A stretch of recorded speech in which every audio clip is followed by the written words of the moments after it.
Bek Vokali vam donose video vijesti.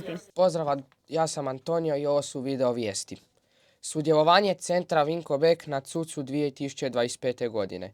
S ponosom objavljujemo da su naši profesori aktivno sudjelovali na ovogodišnjoj Carnetovoj korisničkoj konferenciji CUC 2025. najvećem okupljanju obrazovnih i tehnoloških stručnjaka u Hrvatskoj. Profesorica Stjepanović i profesor Milak marljivo su pratili predavanja i radionice te stekli nova znanja i ideje koje će primjenjivati u svakodnevnom radu. Poseban naglasak bio je na temama pristupačnosti, inkluzivnog obrazovanja i primjeri asistivne tehnologije, područja koja su ključna za rad našem centru. Sudjelovanje na konferenciji dodatno su osnažili izlaganjima.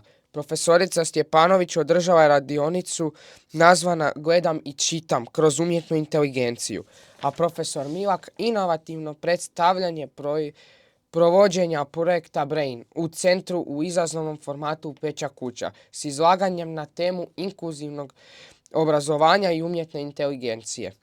Uz edukaciju sudjelovali su u ekipnom kvizu znanja, pokazujući ne samo stručnost, već i timski duh.